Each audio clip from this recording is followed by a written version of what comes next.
G'day battlers and welcome to the Australis Shield Quarter 2 for 2025, the tournament where battlers from all across the Oceanic region are fighting it out to prove that they are the best of the best in the region and really just showing their prowess and trying to carve their name onto the Australis Shield. I'm PvP Steve, joined by my co-caster Sprigatito from the Atlanta Regional Championships, and today we are going to be seeing some really hype battles from some really hyped battlers. How excited are you to be here today, Sprigatito?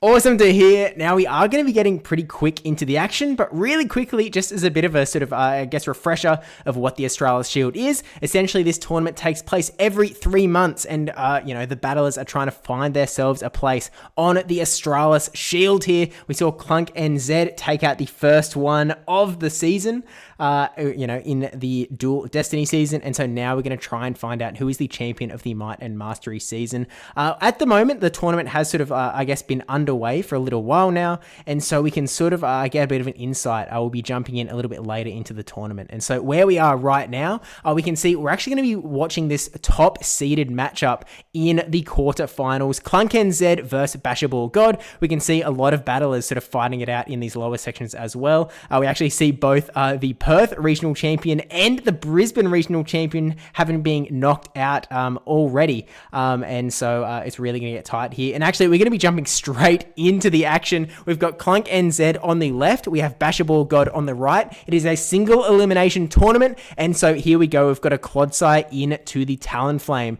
Now, we can see the movesets here on the Clodsire on Clunk and Zed side does have that Stone Edge, so it is a little bit more potent into these Talonflame matchups and can really threaten it quite a bit more. And so Basherball God needs to be a little bit careful of how they are going to play out this matchup. And so does go for the fly straight away, which actually gets some really nice chip damage, bringing the Clodsire down to below half health. Basherball God can actually opt to go for Protect Shields here and decide to add a lot of extra damage onto this Clodsire. And Talonflame can actually win this matchup if they do want to invest the shields. But you can see that Basher has gone for the double water backline. We see a Blastoise Lapras combination, but Clunk and Zed is actually holding on to the Jumpluff in the back that could be quite strong as well. And we do see Basherball going for the double shield strategy. They really want to try and get this Clodsire out of here, and they want to try and win switch advantage.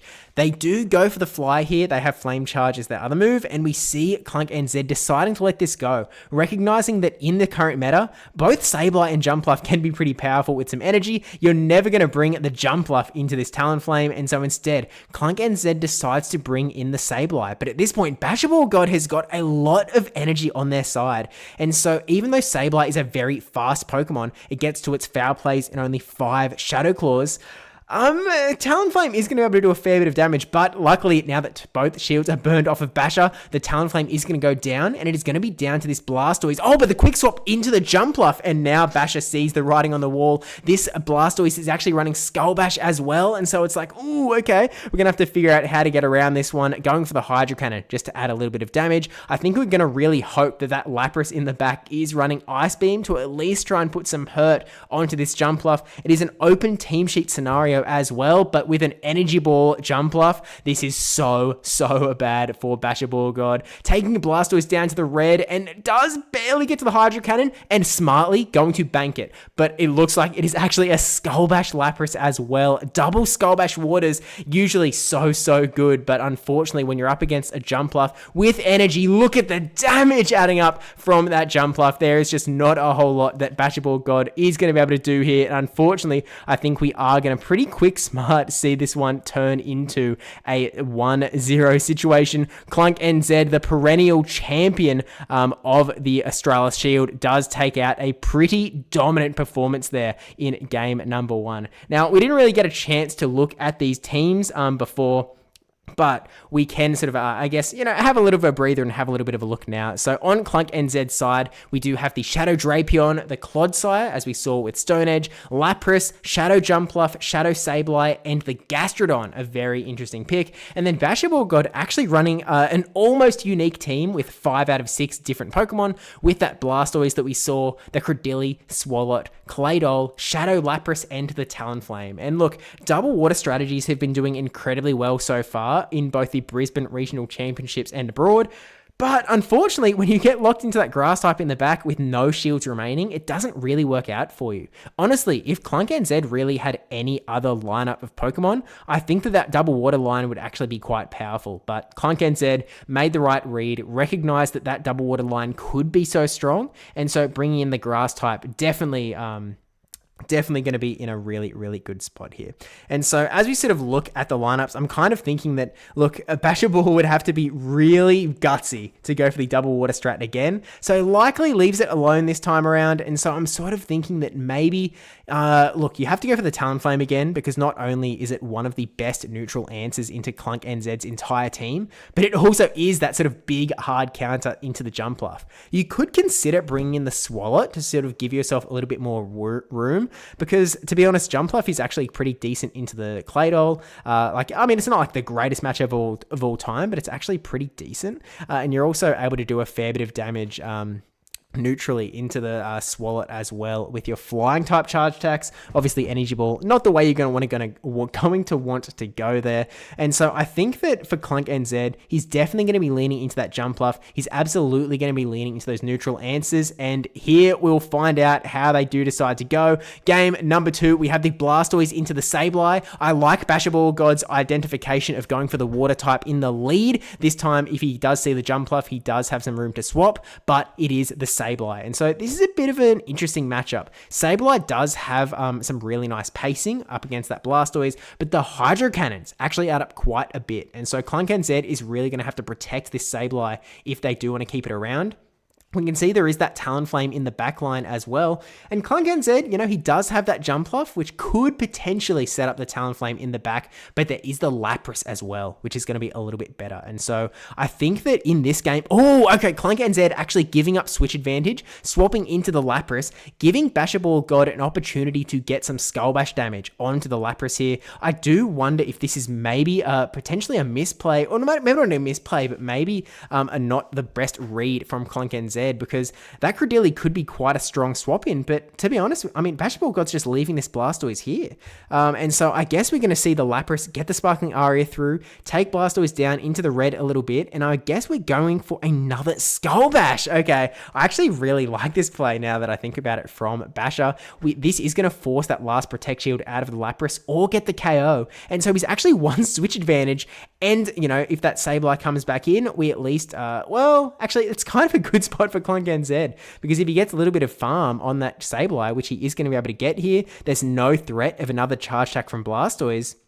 This is going to be a really difficult Pokemon to stop with so much energy. He already had like 7 Shadow Claws ready to go. And so Sableye is now going to throw the Dazzling Gleam, and the no shield from Basherball God means this will land. This will do a lot of damage into the Credilli, taking it down below half health. And now we actually see the Jumpluff swap. Maybe trying to catch a move here, but regardless, the Rock Tomb is going to get a debuff onto this Jumpluff. And this is sort of what Clunk wants. I think he recognizes that the Talonflame is likely to be in the back, takes all of that energy into the Jumpluff that isn't going to be very useful, and is just going to really hope that he can do a lot of damage, but doesn't get the move off. He was potentially a little bit too greedy there, and so now Talonflame is actually not in a bad spot. Sableye will need to use the Protect Shield here, but as soon as Talonflame gets to another move, this is going to be lights out for the Sableye, and you don't have that much energy. You need to burn this shield. Okay, Sableye actually will be able to get to 2 foul plays. Basherball God is going to let this first one go through. It's not going to KO the Talonflame, and then I think Talonflame is only 1 Incinerate away from the move. They can comfortably shield up here, and yeah, look, the Flame Charge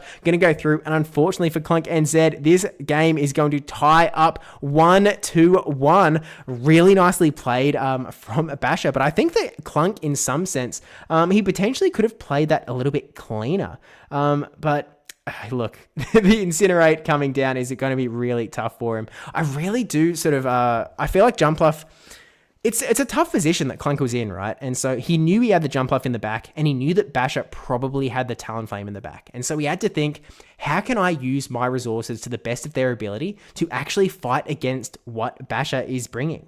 And it's a little bit of a tricky spot to find yourself in, because like, oh, look, my Sableye is obviously my sort of MVP. It is the Pokemon that is going to be able to do the most damage in this circumstance. I'm going to need to lead into it.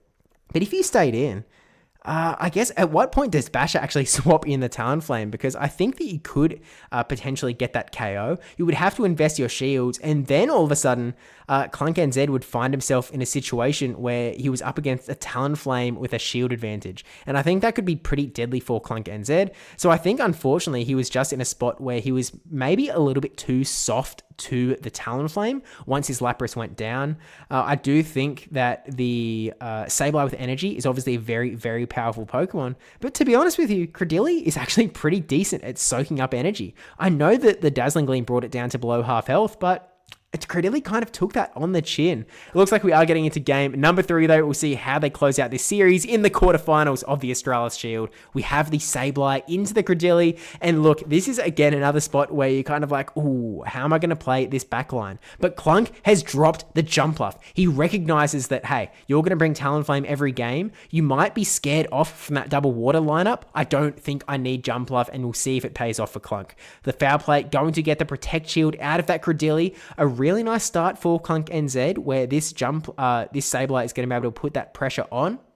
We do see the Protect Shield coming up on both sides as well. I do sort of think that this Blastoise on Basherball God's side is going to be a little bit difficult to get through for Clunk and Zed, but we see the catch onto the Clodsire. This Rock Tomb is not going to do a lot of damage, and this is I actually kind of like this, because if there was a Talonflame in the back, even a Rock Tomb debuffed Stone Edge would be enough to sort of take that thing out of here, but it is the Blastoise. And so this Blastoise, the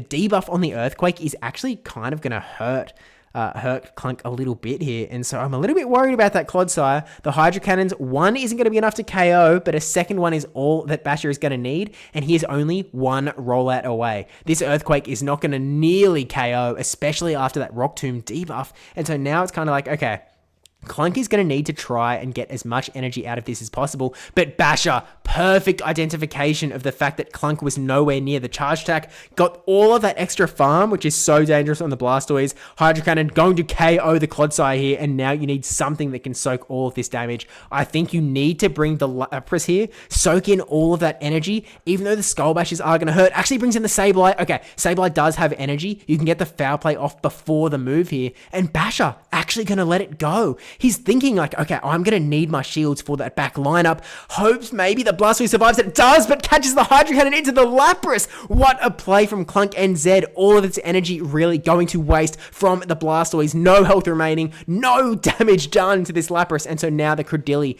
is going to be able to come back in, and with one shield each, at least you can see Clunk and Zed is tapping straight for the Sparkling Arias. Wants to get this damage onto the Rock-type Credilli as soon as possible, getting the shield out of the Credilli as well. Basher recognizing that Credilli can actually pace a little bit quicker to that second move as opposed to that Lapras, and getting the Rock Tomb debuff here as well. If he shielded up the second move, it would actually be doing a little less damage because of that debuff, but now Lapras is really, really low. It's actually at the point where you could almost Bullet Seed down. You can't quite. Lapras is going to get the Sparkling Aria here. This will KO the Credilli, and that means for Basher, it is all down to this Talonflame hanging out in the back. There may be no Jumpluff, but maybe you can do enough, but there are no shields remaining. Clunk and Zed really wishing he had Power Gem on this Sableye right about now, because one Foul Play, it won't be enough. You're going to need a second Foul Play to get the KO here. This Talonflame is 2 Incinerates away, which means Sableye and Talonflame will pace the same, and actually Sableye, oh my gosh, Clunk has the shield, he's able to shield the move here, has all of the energy that he needs. He needs to get the charge attack onto this Talonflame, and he just needs to take out that Credilli with barely any health in the back. I think that Clunk has potentially clinched this matchup with the Foul Play, taking out the Talonflame. In comes that Credilli again.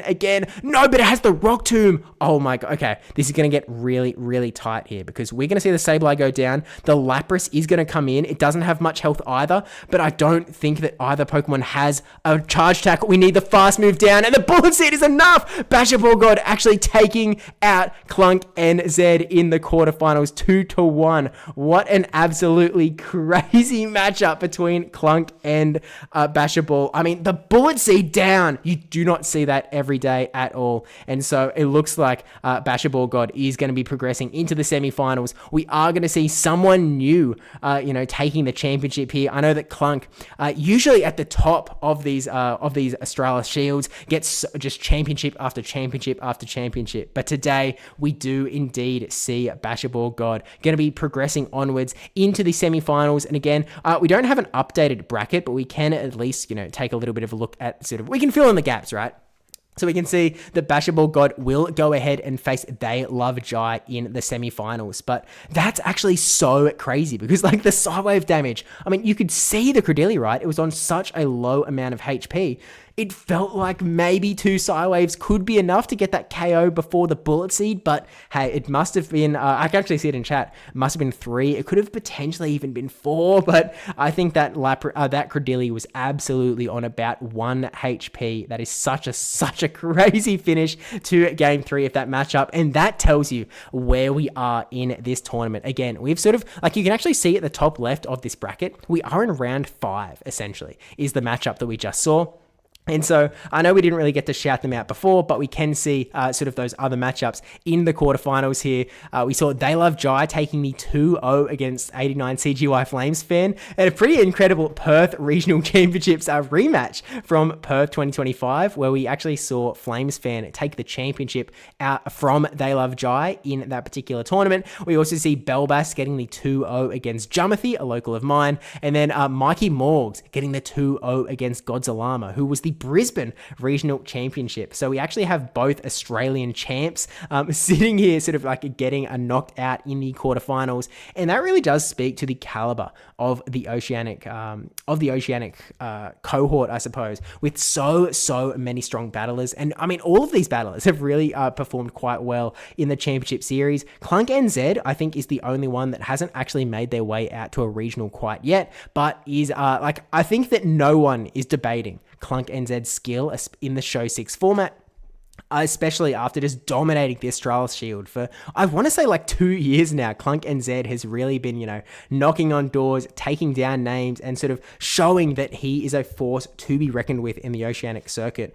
For the Brisbane Regional Championship, we actually had a little bit of a poll of who do you think is the best battler in the Oceanic region, and, Clunk and Zed did make it onto that top 4, and so, we saw his graphic on the stream there, and so, while we sort of, I think that the next matchup that we're going to be seeing, it looks like Bambos has actually dropped it in the Discord. We're actually going to be seeing the winner of the match we just saw, Basherball God, take on They Love Jai. And so once those two sort of, jump into the Discord channel and get set up, we'll be able to grab those footage and jump in to take a look at that next matchup. But we can get a bit of an early preview of their teams at the very least, because I think that it is worth noting that this is an open team sheet format. It is very similar to the official championship series in that way. It's open movesets, it's all the rest, and so we can take a little bit of an in-depth look as to what we are going to expect from the Basherball versus They Love Jai matchup. So let's go over and take a little bit of a look here. We do have Bash's team on the left-hand side that we did just see. We've got the Blastoise, the Swalot, Credilli, Claydol, Lapras, and Talonflame.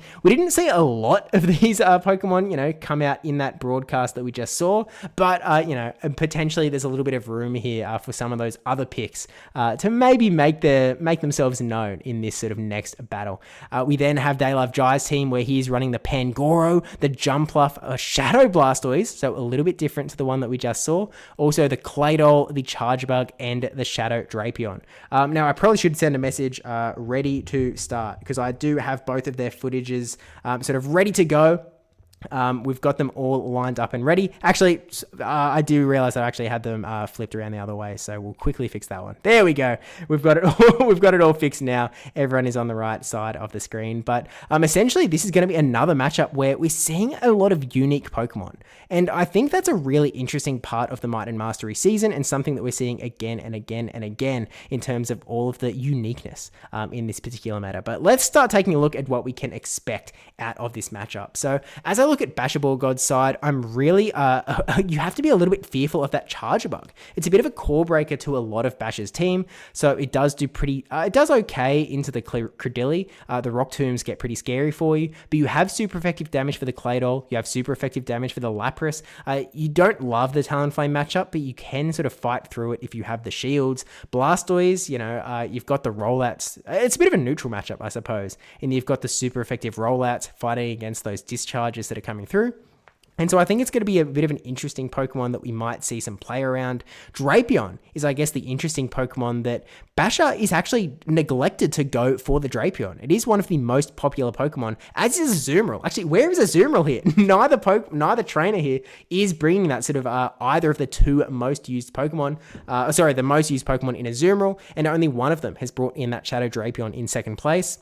It's a Pokemon that can do pretty decently. To be honest with you, there's no hard counter on Basherball God's side. You may think that Claydol is actually quite good into the Drapion because of the access to Mud Slap, but with a little bit of an energy advantage, Drapion actually wins quite a few shield scenarios against that Claydol. Although, in the head-to-head, Claydol does sort of inch that one out, and so you sort of have to be cognizant of the fact that Drapion is so often used as that safe swap. I see Fishy Legs saying in chat that Azu is washed, and maybe that's true, maybe it's not. Well, I guess we'll just find out, I suppose. But it is what it is on that front. But the Pangoro I think is the pick that everyone is sort of waiting to see get a shout out here, because Pangoro is not a Pokemon that you see very often. It's a Pokemon that can really core break quite a few teams. It's going to have really good matchups into the Lapras because you actually resist. Do you resist the Psywave? I think you resist the Psywave. Let me know in chat if it is a resistance or if it is neutral. I think it's a resist. And then you've also got that super effective damage into the Claydol. You've got super effective damage into the Credilli as well. You can get a little bit stuck in certain matchups. Fishy Leg says single resist. Okay, I was pretty sure that was the case. The double resist on the dark and then the super effective into the fighting. But I think that Pangoro has a real play into Basherball's team, but he's really going to need to play around that Talonflame, I think. And that is really what could be the undoing. We saw that Talonflame was a very scary Pokemon for Clunk in the previous round. And it could be pretty scary here again because They Love Jai is packing that Jumpluff. And so if you can get the scenario, I know that Jai was in chat. And so, he sort of saw those first battles. He saw how that double water line went for Basherball God. And so maybe he's like, hey, Jumpluff could actually be pretty decent in the back. But let's jump into game number one. We've got the Blastoise into the Claydol. A really interesting matchup here where Blastoise isn't the bulkiest, and so Mudslap does a lot, but the Hydro Cannons would do too much. And here is that safe swap Drapion coming straight in, going for the crunch as well, and Basherball God just going to let this go straight through. This is a matchup that Drapion investing shields, you are going to be able to do quite a lot of damage to the Blastoise. You can see it already getting quite low, and the Hydro Cannon, Drapion going to shield this one up. I think that They Love Jai is in a position where he kind of wants to win switch advantage, and so he's deciding to burn the shield on that one. And actually, we see the swap into the Talonflame. This is a bit of an interesting one because he sort of opened himself up to taking a lot of damage from this Drapion.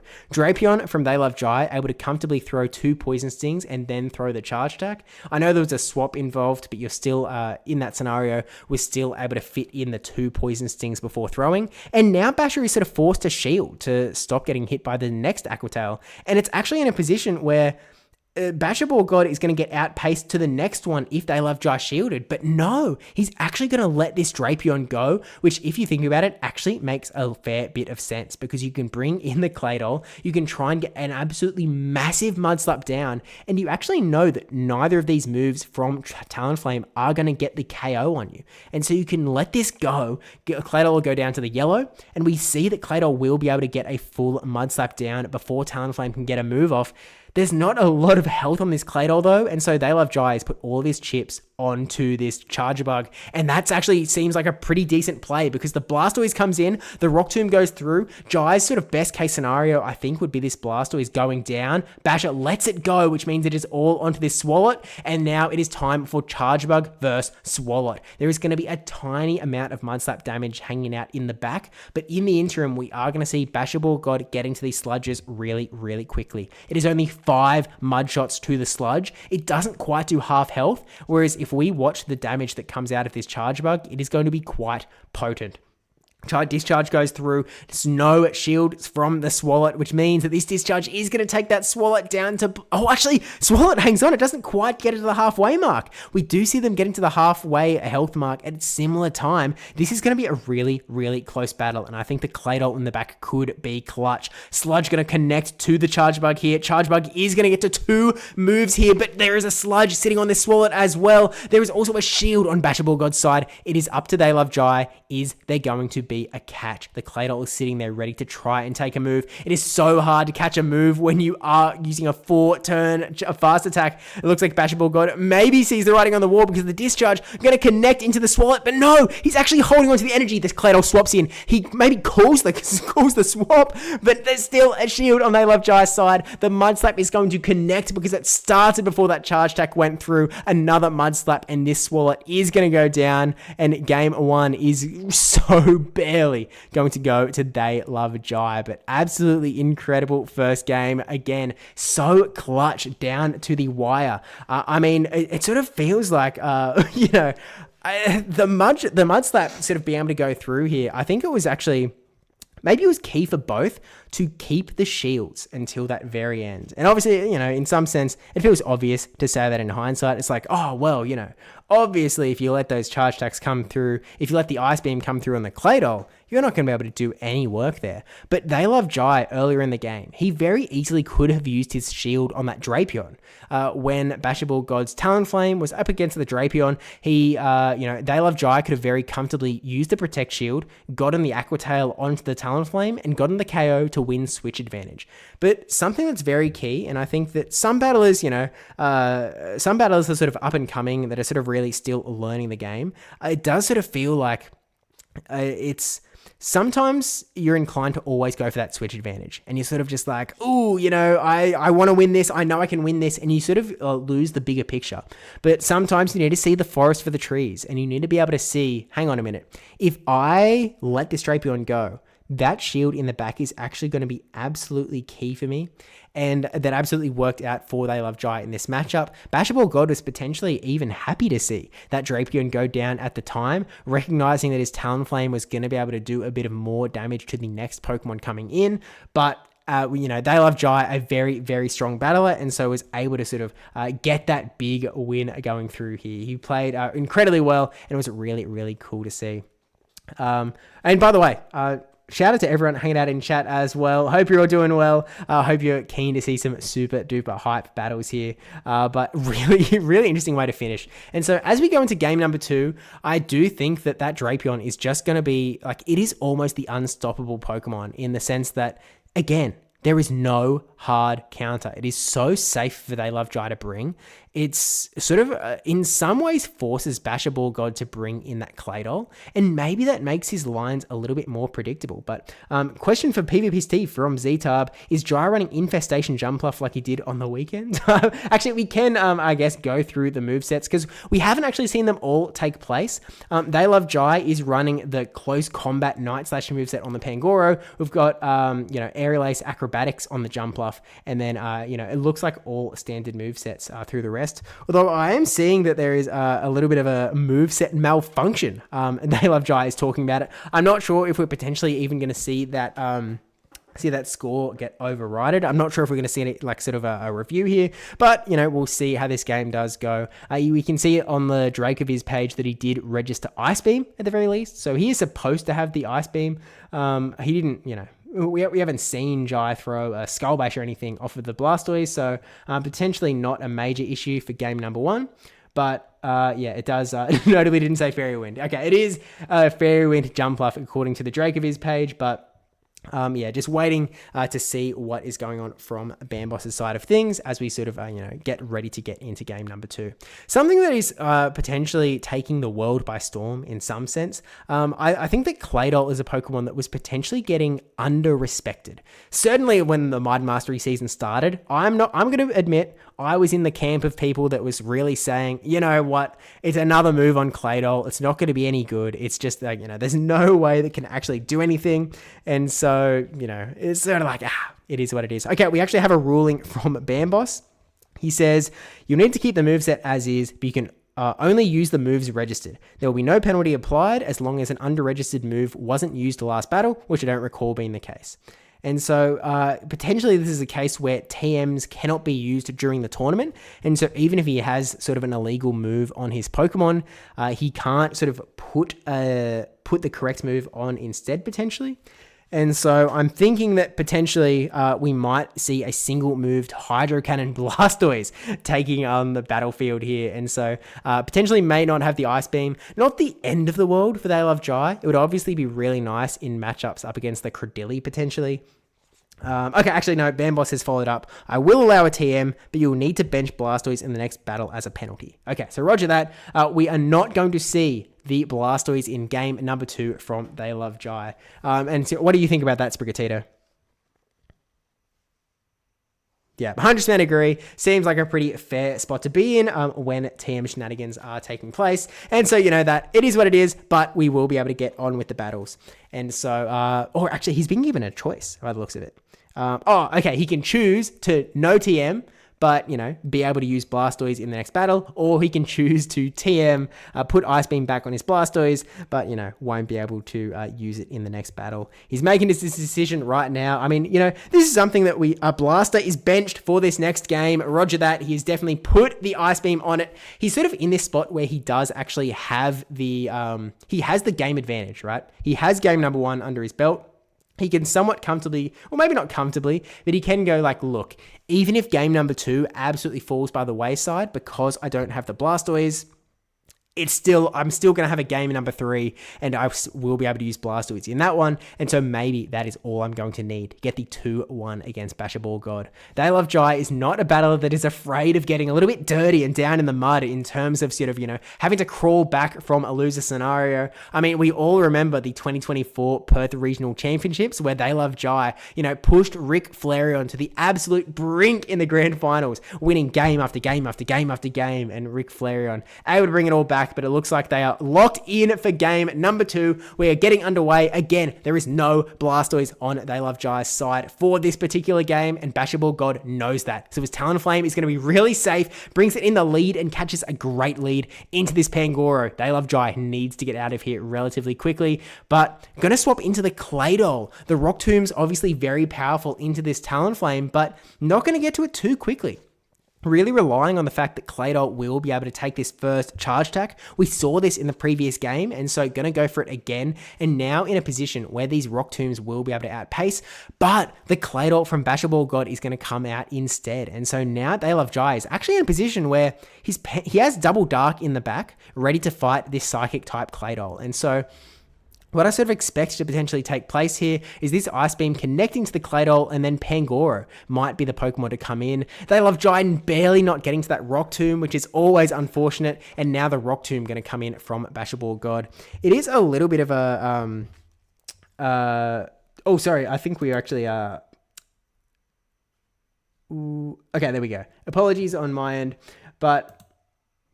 We then, we do see Pangoro now up against this Claydol, going to be able to take out the Claydol. Basherball God recognizing that this is what was going to take place. The Talonflame comes back in, and here is the Drapion swap. And this isn't great for Basherball God. Drapion with energy is very scary into the Talonflame, and it's not exactly a good matchup for the Credilli either. And so Basher having to burn that Protect Shield on the Aqua Tail from the Drapion. We are going to get a move off here, but They Love Jai has to make the call. Is my Drapion going to be powerful again, or do I let this thing go? I will actually be able to get to another Aqua Tail here, but we're going to see the swap into Credilli.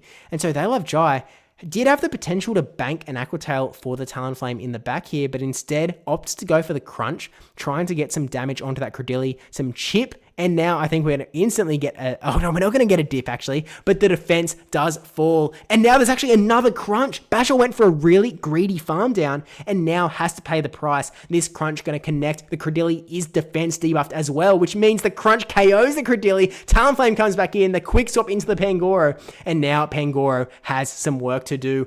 Over farming past where Talonflame is getting the move as well, maximizing the amount of energy that this Pangoro can get. The Flame Charge, getting the Protect Shield. Pangoro has the energy, can throw 2 Karate Chops and then throw the move here, going straight for the close combat. This is going to do a lot of damage. The Talonflame going to, try and hang on, and it does barely hang on, but there is still the ability to get one karate chop of damage, and They Love Jai getting the 2-0 victory, even in the face of the Blastoise ban. And so was, able to get that big win up against that, essentially with a team of 5, a little bit of an L chase scenario, if you will. And so They Love Jai, sort of the first person to secure themselves a spot in the grand finals. Again, unfortunately, I've sort of ham-fisted my Discord a little bit, and so we're not going to be able to sort of update the graphic as we go, but we will see. Actually, you know what? We can low-tech solution this. We can figure this out, guys. We can just, type They Love Jai. We can pop it in directly onto the bracket and just fill it in ourselves. I mean, we can sort of just plug and play, plug it straight into the grand finals, and bada bing, bada boom. How good does that look, right? Okay, so They Love Jai progressing onto the grand finals. And so now we will be getting into the battle between Bellbass and Mikey Morgs. 2 battlers that we have not seen fight it out today. One of them, took out their fellow Queensland local Godzilla to make it into the semifinals.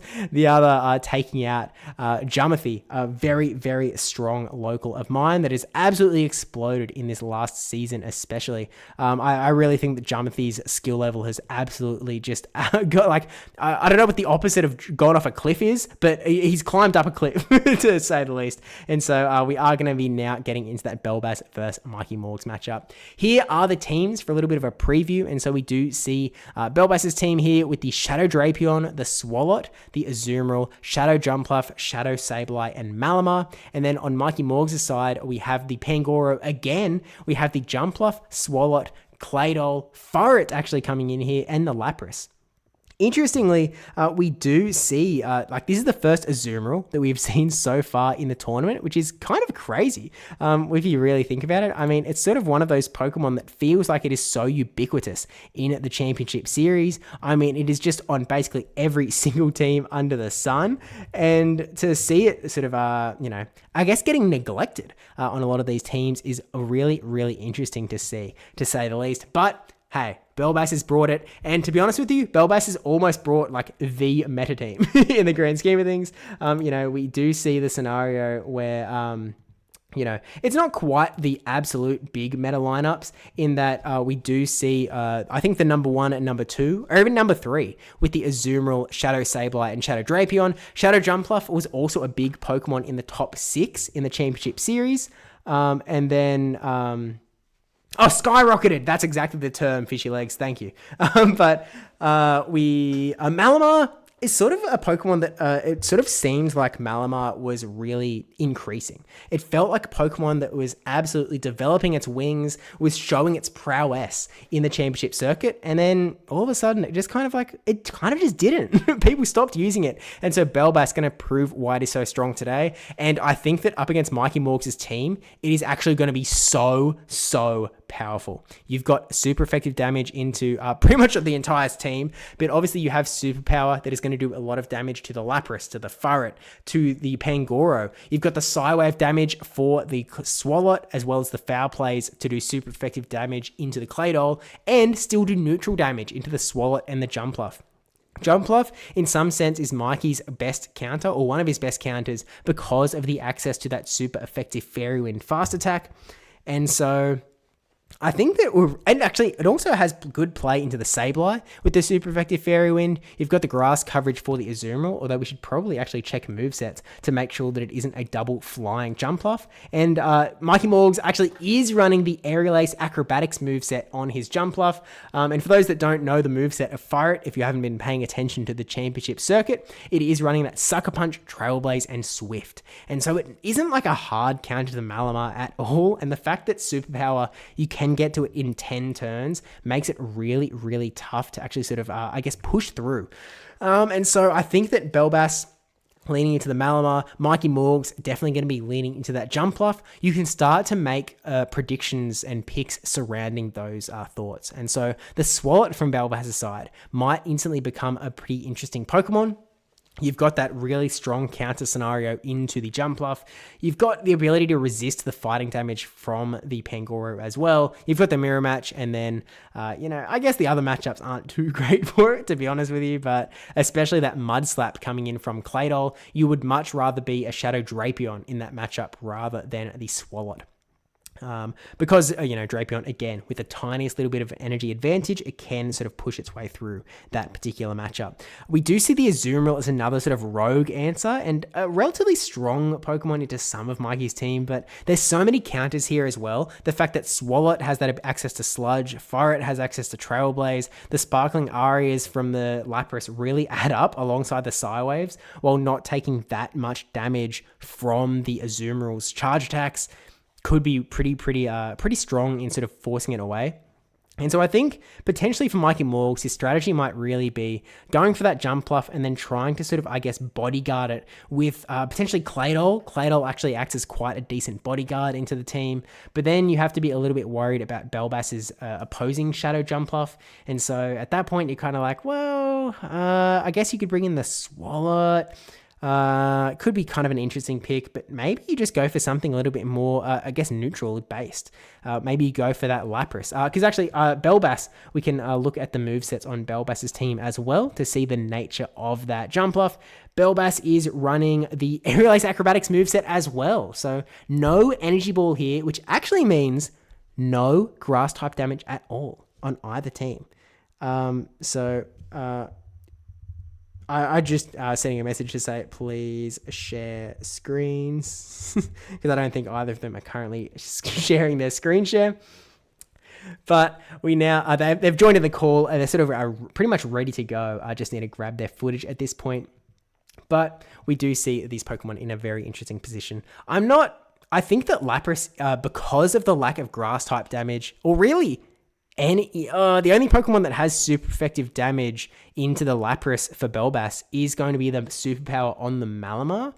And so with that in mind, and with Malamar sort of wanting to do so many things, I think this is something that I want to say I saw a video from Caleb Pang a very long time ago about overwhelming your opponent. And so when Bellbass has a Pokemon like a Malamar, you might look at it and go like, wow, it is so strong into Mikey Morgs' entire team. As soon as Bellbass brings that Malamar, it is over for Mikey Morgs.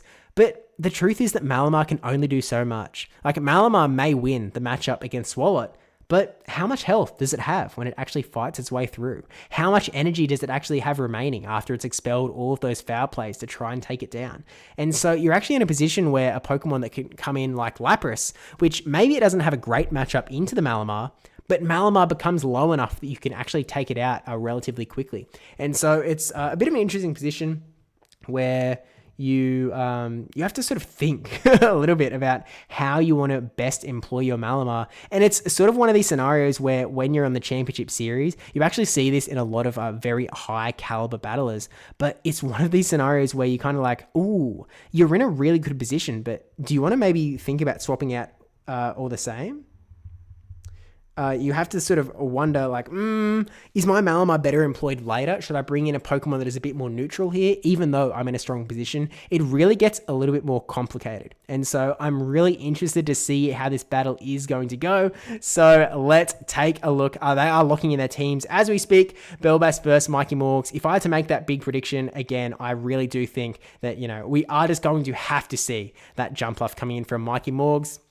It looks like one battle has actually locked in as well. We are just waiting on one battler to lock in, and we will see how the first battle... Actually, is this the second battle? This is the second semi-finals. So there are only 2 matches to go in this tournament before we crown a champion. It is all best of 3s, even through to the grand finals. They are all best of 3 scenarios. Open Great League, Show 6, all of the classic scenarios. And so we're really just going to have to wait and see what these 2 battlers are going to do.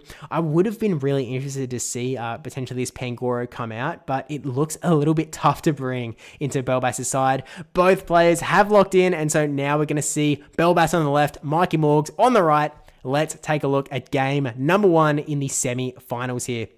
We've got the Claydol from Mikey Morgs going to the Drapion.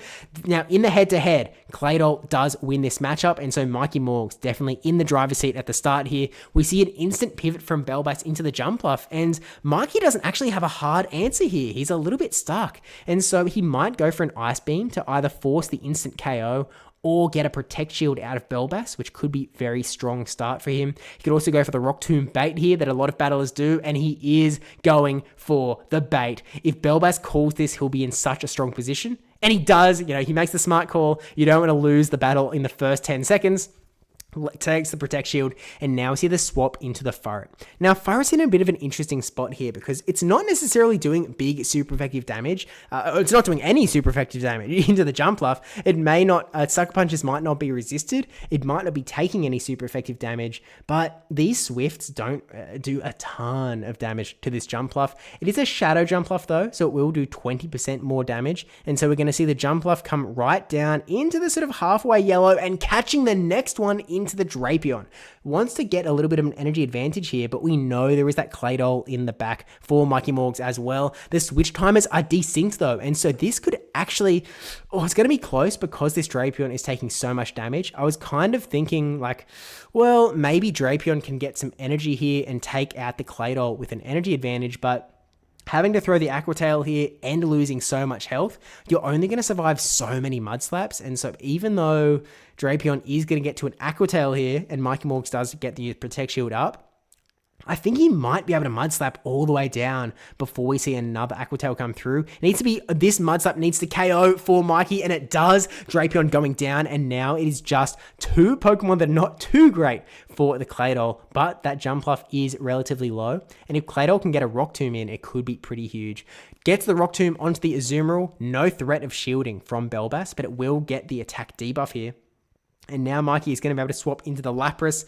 This is a bit of an interesting spot for Mikey because he doesn't have Skull Bash. He is going for the neutral, or the resisted Sparkling Arias, in fact, against the Azumarill, with the neutral Psywaves being his sort of bread and butter to add up damage onto the Azumarill. A lot of energy sitting on both sides at this point, and so the Sparkling Aria going to take the Azu down into the sort of, into the yellow, the swap into the Jumpluff, and there may be no grass damage on this Jumpluff, but these acrobatics are still going to hurt the Lapras. The acrobatics can get the Protect Shield out of the Lapras, and now Mikey Morg still in a bit of a tough position. He knows, though, he can get some energy advantage here before the Jumpluff gets to the Aerial Ace, throwing right at the perfect time.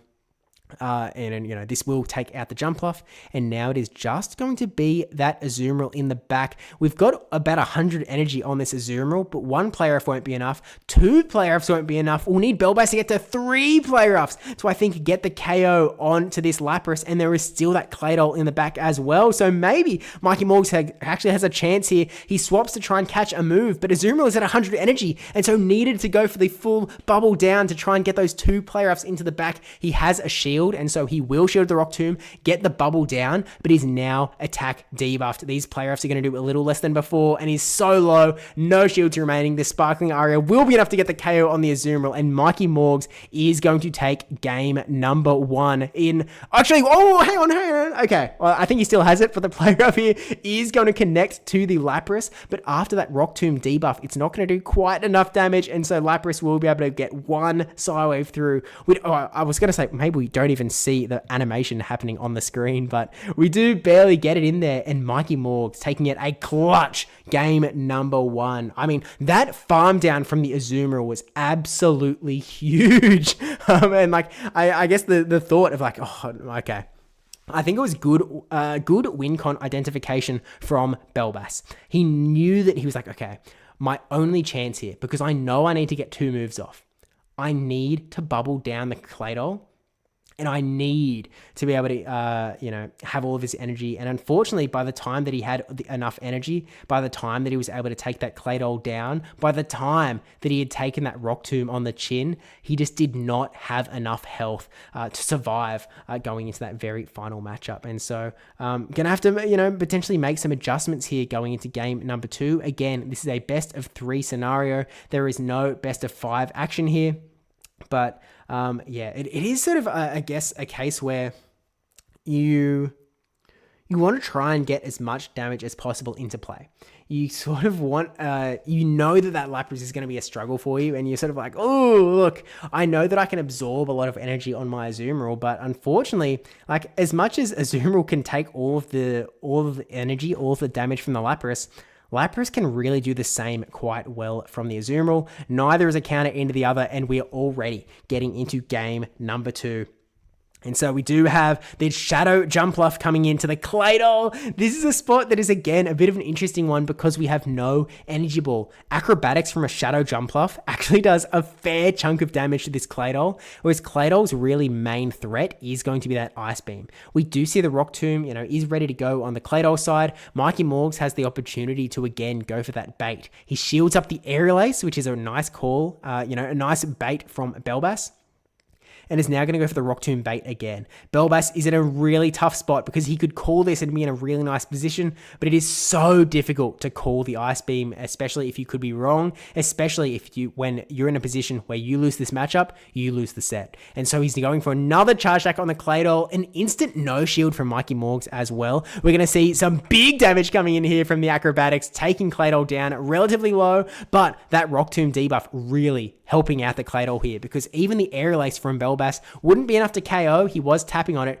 and so now the Ice Beam actually going to connect, take out that Shadow Jumpluff, and now it is down to Bellbass. He does actually bring in the Malamar in the back this time, which is going to be a bit of an interesting spot for him, because the Azumarill is going to be able to, I guess he's going for another bubble down on this Claydol. He's going to have a fair chunk of energy, and this time, Mikey Morgs has actually adjusted his back line. He is bringing the Swalot and the Jumpluff, and you're at a point where, Swalot is going to be very strong into this Azumarill, and so we see an instant bring here. All of that energy is going to do nothing, and so here's the Malamar swap, but here is the Jumpluff. Mikey Morgs has this Malamar exactly where he wants it. He knows how much damage that his Jumpluff is going to be able to do, and so Bellbass needs to get out of this spot somehow. He knows that his Azumarill is in a bad spot in the back up against that Swalot. He knows that his Malamar is in a bad spot up against this Jumpluff, and so Jumpluff is really going to be controlling the room here. It looks like Bellbass maybe sort of recognizing like, ooh, okay, maybe my Ice Beam in the back from Azumarill could be the clutch maneuver here, but the switch timers aren't up yet. We're seeing another move coming in from Mikey Morgs, and Bellbass gonna let this one go. It is all down to Azumarill. Azumarill needs to land an Ice Beam onto this Jumpluff, and then it also needs to somehow, some way, take out a Swalot with a shield in the back as well. This is gonna be such an uphill climb for Bellbass. I don't know how he's gonna be able to accomplish this one, but it is now Swalot's time to shine. It even has like close to even energy because of that Ice Beam having to be thrown into the Jumpluff. Azumarill really doesn't have that energy advantage that he did before. Bellbass, I think, sees the writing on the wall. He's letting that sludge come through. He's throwing the Ice Beam here. I think it's a little bit of a Hail Mary at this point, because an Ice Beam not going to do much, a Play Rough not going to do much, and at this point, I think Swalot would even be able to get the full farm down, the full Mudshot down. And is he doing it? Is he going for it? I think he is. He's not. Okay. He eventually clicks the sludge. No shit from Bellbass, and Mikey Morgs takes game number 2, takes the semifinals from Bellbass, and will be progressing into the grand finals with They Love Jai. Absolutely brilliant gameplay coming in from Mikey Morgs, and really just, I guess, proving why he is one of the best. He's a world's competitor. He's been in these really high pressure scenarios, and so now it all comes down to this. And luckily, we do have the very, very high-tech bracket update software. Boom! We have They Love Jai versus Mikey Morgs in the grand finals. I don't know how we've been able to get that screenshot so quick, but man, it's certainly impressive. But look, Bellbass definitely tried his best. I mean, I really do think that Malamar was potentially such a strong Pokemon for Bellbass's team into Mikey Morgs, but, he didn't bring it game number 1. Game number 2, he was stuck into the Jumpluff, and so I definitely got a little bit of unlucky with the lineups there. Mikey Morgs making a really strong read, and so now it is all going to come down to this grand finals. They Love Jai, coming through and taking out a regional champion. Mikey Morgs coming through and taking out a regional champion, and so now we're going to have to figure out which regional champion slayer is going to be able to, be crowned on top. They Love Jai obviously stacked with his play Pokemon accolades. He's a two-time second place finisher of the Perth 2024 Regional Championships and the Perth 2025 Regional Championships, and Mikey Morgs perennially in that top slots. He was, third place at Sydney in 2023 to get that qualification. He was top 6 in 2024's Perth as well. And I believe in that tournament, he wasn't actually knocked out by They Love Jai, but, you never know. I think they have faced in one of the other tournaments, potentially. I don't think it was 2025 Perth,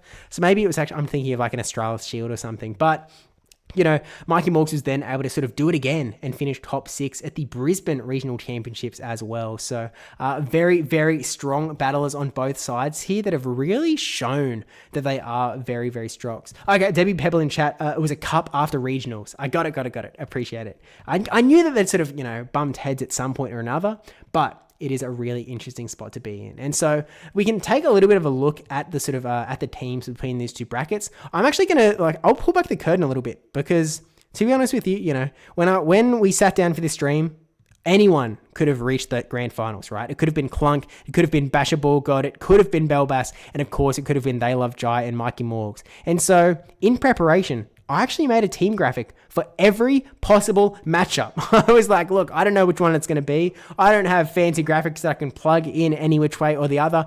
So I made 6 different graphics for all 6 different possibilities. Call me Doctor Strange the way I was looking at all possible futures. But we are now able to take a look at the teams. They Love Jai versus Mikey Morgs. It looks like they are both sharing their screen at the moment. And so I'll get that set up at the moment. But it is a very, an interesting spot in this matchup where they've both got the Pangoro. So now we actually have to ask the question, is Pangoro good? I feel like Pangoro might actually be a pretty good Pokemon, to say the least. And so we'll wait and see how these two battlers do sort of, figure out how to play around each other. They've got relatively quite different teams. It's odd to see, they've got 3 Pokemon that are the same. They've both got the Pangoro, they both have the Claydol, and they both have the Jumpluff.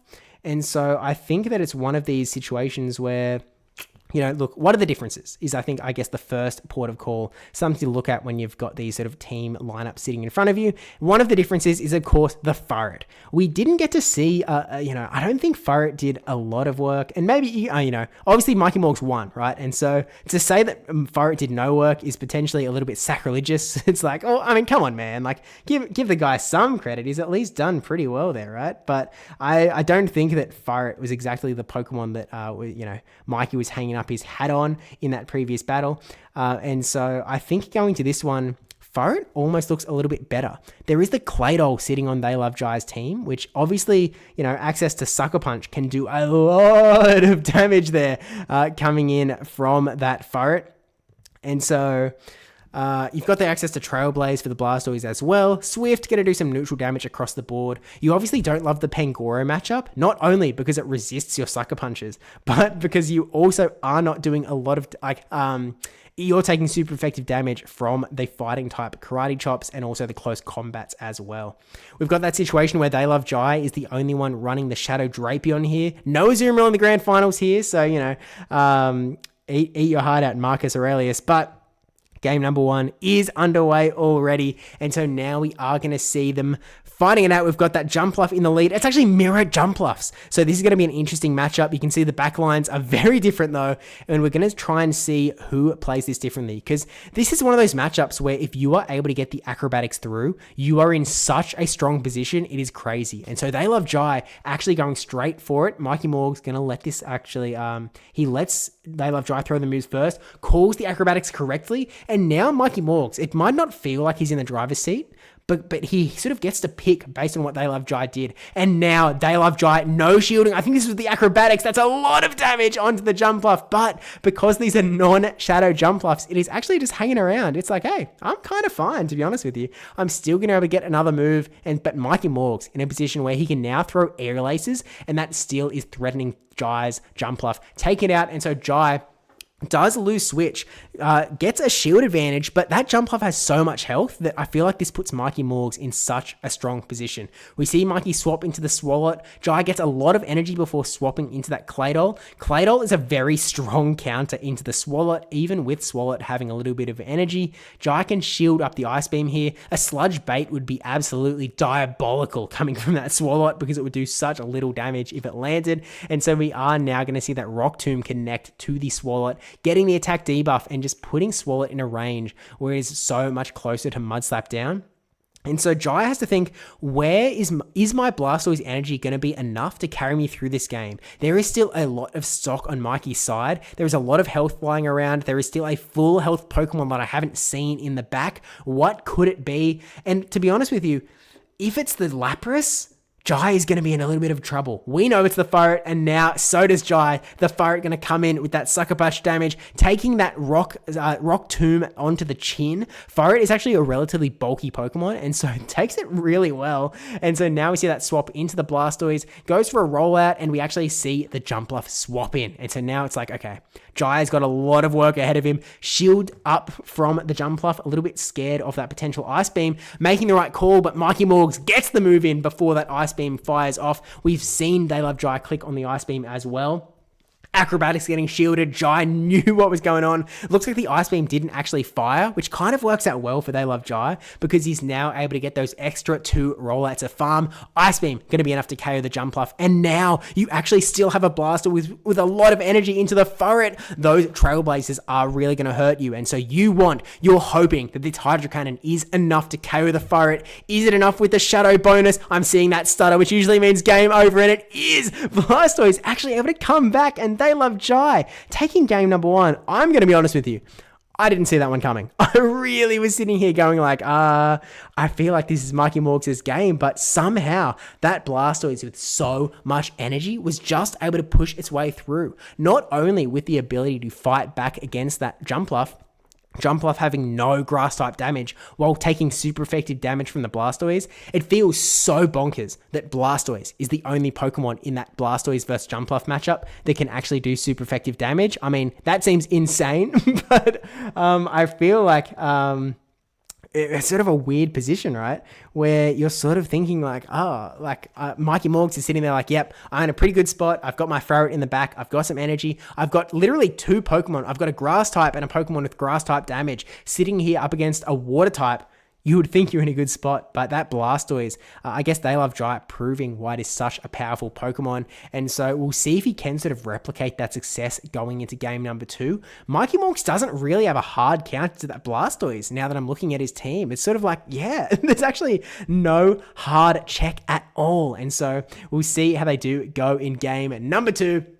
Again, They Love Jai on the left. It is a best of 3, and so if They Love Jai wins this one, he has won the tournament. We've got the Shadow Drapion into the Pangoro in the lead. This is a bit of a dicey one both ways. Whoops, we've got a Jumpluff in the back on both sides as well. Actually, identical back lines. Both have the Claydol, both have the Jumpluff, and we've got the Double Dark hanging out in the lead as well. They Love Jai crunches are pretty bonkers moves to go for here, and so you're just going to go for straight Aqua Tails. You can see how much damage one does. One more Aqua Tail would absolutely KO. It's almost Poison Sting downable. And so Jai going to shield up the close combat from the Pangoro, and the first swap coming in from Mikey Morgs, bringing in that Jumpluff. He doesn't want to bring in the hard counter Claydol because he wants to see that matchup a little bit later if this Drapion does swap out to sort of stick around. And so the crunch is going to connect from the Drapion into the Jumpluff, takes it down to the half health mark, but there is so much energy on this Drapion. It was able to farm up so much on that Pangoro, and Mikey just letting it go. He's like, you know what?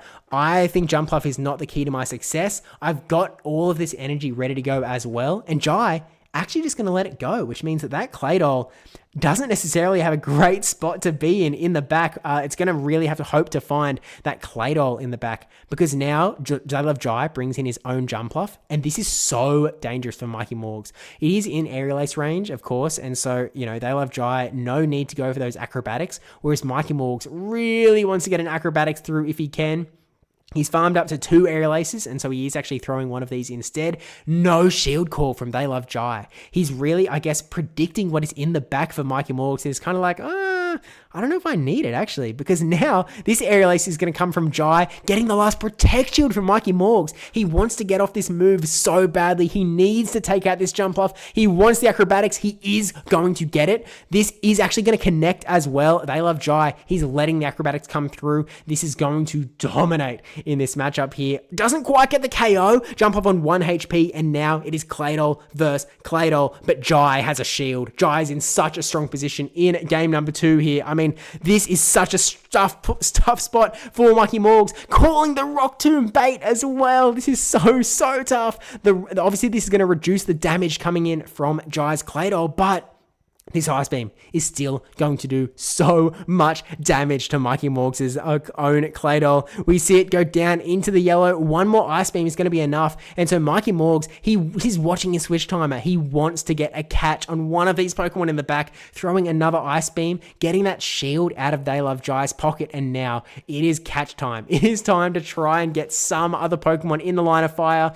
No, Claydol is going to take this Rock Tomb on the chin. This is really getting dicey for Mikey Morgs. The Claydol going to get taken out by a Rock Tomb. There's still that Pangoro. I think it actually might have energy as well. And so the jump off swap is sitting there for They Love Jai.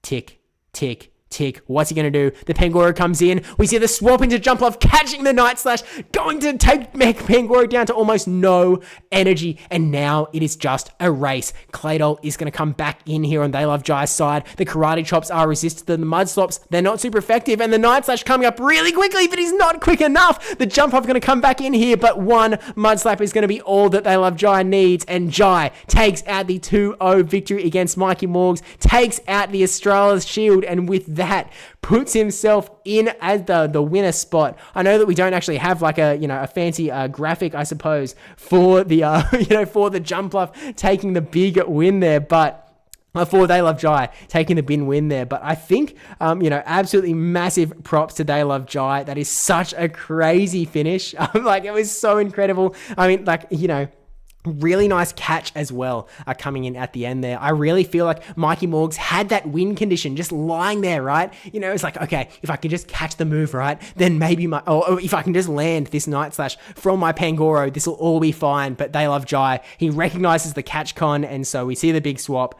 and all of a sudden, They Love Jai is your Australis Shield champion, putting his name onto the Australis Shield.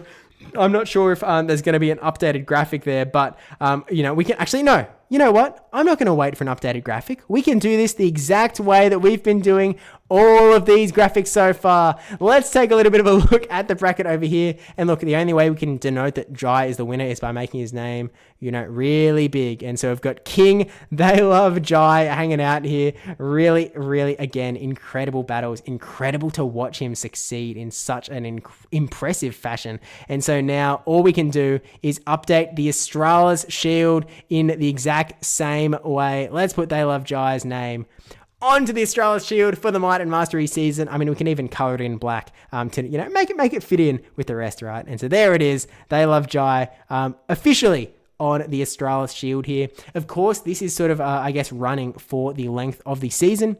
And so, we will see another Australis Shield in Q3 of 2025, and then we'll see another one in Q4 as well. And so, really cool to see, someone like They Love Jai succeed when he is such a strong player. He's proven himself time and time again in the Championship Series. And so, it really just does feel like it looks like we're actually setting up for an interview by the looks of it.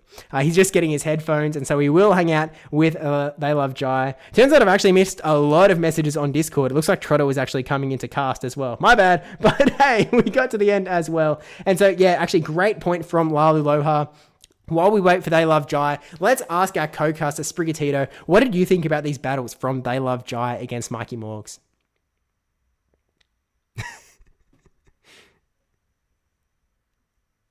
Right? I know that the catch truly was just, an icing on the cake. Such a cool way to see the battles that have all finished as well. And I realized that I actually don't even have my headphones plugged in. So I'm going to need to plug these in to even hear They Love Jai. So, Sprigatito, maybe you get your headphones as well so that you can actually... I realized Probably should have paid attention to the fact that when I move the mic, you're also not going to be able to hear me that well either. But, we've got earbud on the left, earbud on the right. I'm going to have to undeafen Jai as well. And then I'm going to have to undeafen on stream. I'm going to have to click all the buttons on all fronts. And let's unmute ourselves as well. Bada bing, unmute on Discord. Jai, how's it going, legend? Good, Steve. Good to speak to you. Good to speak to you. It's been so long. It's been like 3 weeks. Maybe 3 weeks then? Sounds about right. Yeah, sounds about right. Look, Jai, first question. How confident were you in that very final battle against Mikey Morgs? Because that was such a crazy finish. Well, I wasn't sure if he was going to throw it instantly, but I knew that was my win con if he threw it right after one karate chop. So I waited the turn and then swapped. And then I was scared that he might get DRE, and I knew that was my only lose con. Mm-hmm. But besides that, I was pretty confident after I made the catch. Yeah, I think once the catch was made, that's a checkmate scenario. There's not much that can be done there. But I guess in my head, as I was watching those battles, it felt like you were in such a strong position in game number 2. Game number 1, I guess what was going through your head in game number 1? Because I'll be honest with you, I was sitting here, in the casting booth with Sprigatito, and I was kind of like, I don't know, man. That Blastoise, it has to do so much work, and Mikey Morgs has so many resources on his side, but you were able to punch through. What was going through your mind? I think, well, the main thing was I was thinking he was going to make that catch, and I actually, it was going through my mind to pause after that first rollout. And I think I actually did pause, and that's what Mikey shielded. But I think if he no shielded, it would be a completely different game, especially since he got the CMP swap. That was really impressive. I was like, oh shit, suddenly I'm in a bad position. Yeah. Yeah, it really felt like a lot of these games throughout the entire tournament could really flip on a dime. And something I actually wanted to ask you was a little bit about your team. Because obviously, there's some elements of your team that we've seen time and time again, and we will keep seeing time and time again. Shadow Drapion comes to mind. What was going through your head as you built this team with, Pangoro, Chargebug, Shadow Blastoise? I really like Shadow Blastoise this meta. I think it's really good. I think it's a great safe swap. It's like Drapion, but worse. But it's still cool. I get a lot of shit for it, but I think it has the potential, and it's definitely something I'm thinking about to bring to NEIC. Okay. But the most part, Pangora I got actually in Brisbane during the research day, and I was like, oh cool, I want to build a Pangora team. So I was like, Chargebug, it beats Azu and it resists counter, which is one of the things that I wanted. Seeing is if you look at my team, I'm a bit soft to counter with only Chargebug and Jumpluff resisting it. So I was like, I want something that resists fighting. I also want it to beat Azu because normal Jumpluff with acrobatics does not beat Azu. So that was kind of what was going through my head with those picks. While I've been practicing this team, I've actually been super scared of Claydolf for the longest time because I thought that it was part ghost, so it resisted exorcism. But upon learning that it does not resist X-Scissor, I've been playing it a bit more less scared of Claydolf. That is truly incredible. And look, it sort of speaks to your, the fact that you did just get your Pangoro at the Brisbane Regional Championships. You are someone that impresses me so much in the way that you don't have a lot of Pokemon lying around. I remember, hearing stories of you, going around asking people hey, does anyone have a Swablu? I kind of want to use Altaria because, you don't have a lot of Pokemon lying around ready to go. How do you think that you get away with, succeeding with these Pokemon that you don't necessarily have a lot of on the ground experience with? But do you do PV Poke Sims and you've got pretty good knowledge of what these Pokemon can do before you have them? Or do you really just cram as many scrims in such a tight window as possible? For the most part, I like to get a blanket idea of what the things be on PV Poke, but for the most part, I just scrim the team that I'm running into the ground. When I was preparing for Brisbane, I was just playing that team every day and trying my best. So yeah, that's Pangoro is a bit of I've put it down recently, so I was pretty surprised I was able to pick it up and do well today. It didn't actually do that much. I think it only won one game, but still, it's good bench pressure. That's for sure. How surprised were you to see another one on the opposing side from Mikey? From Mikey, I was actually a little surprised. I think he likes to have more flexible picks than Pangoro, but like in general, Pangora's pretty good. Like it most depending on the Sableye, it walls the moveset, it destroys Credilli, it can stay in there with like Drapion. Yeah, it's a good Pokemon, but I wasn't expecting it from Mikey, to be honest. Fair enough. And look, as we close this out, is there anything else that you sort of wanted to say about your tournament run, about the team, about, anything at all as a part of this Australis Shield? Just give Shadow Blastoise some credit. Like, Dialab did really well with it. I mean, I only got top 16 in Brisbane, but it can really Only. do some damage. Yeah, Yeah, I think that's if it. anything, everyone can just look at that one battle where you basically single-handedly won an entire battle on the back of Shadow Blastoise, and that should, I guess, prove what you were saying with respect to its sort of ability to perform so well, especially once you give it an energy advantage. I think that you've made a good Its case. energy goes really far. Shadow Hydro Cannon's shark. Yeah, and It's just, it's powerful. so few Pokemon that resist all its moves as well. Actually, final question as well. Shadow, Skullbash versus Ice Beam. I've recently turned away from the Ice Beam. I actually, bit of technical issues. My Blastoise actually was on Skullbash, and I had to Elite TM it. But Ice Beam is definitely slightly worse. It's better against the jump buff, but like not being able to hit Azu is such a pain. Like Lapras, not so much because you're doing a lot of damage, but Azu is just painful. Yeah. Whereas if you've got Skullbash, then you can just safe swap it into anything. Because like, who's bringing Ferrothorn? Yeah. Everything else is yeah. Yeah, I think that is one of the big things that really puts it in Blastoise's favor. Because as you were talking about, its energy goes so far, but as soon as your opponent brings in like an Azumarill, for example, it can just absorb all of your energy. And as opposed to if you have that access to Skullbash, all of a sudden you actually can really hit anything. You've got energy that can hit Yeah. the entire meta. So Becomes a very lethal safe swap. yeah, I think that's stating it lightly. But yeah, look, Jai, thanks for coming on. Thanks for, absolutely putting on an absolute clinic today in the tournament. I mean, were you expecting to come this far? Um, I I was hoping to come this far. I don't think I was expecting because I was actually, no offense, but I was expecting to play Clunks because he usually sweeps the shit Yeah. out of these tournaments.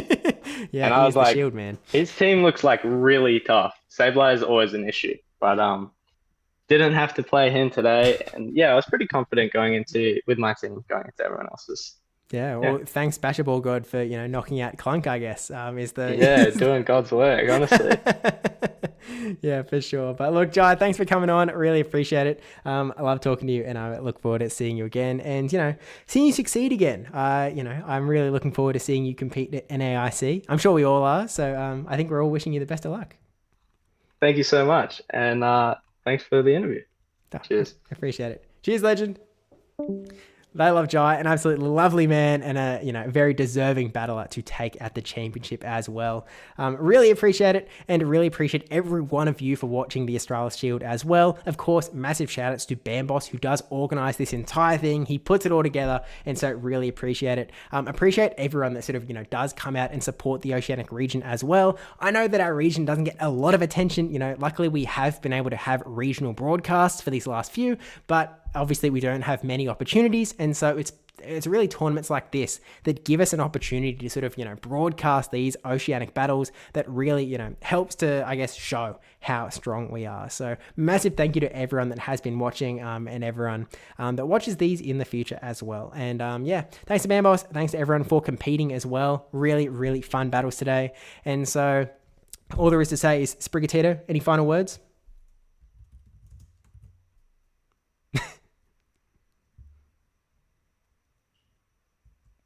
We all know that. I couldn't have said it any better myself. And so with that said, thank you for watching. Don't forget to, hang around in the future for these Australis Shields as well. And if you are in the Arena Australis Discord server, you can actually compete in this. Anyone can compete in the future as well. So yeah, appreciate everyone. And I'll see you in the next one. But take care, everyone. Bye.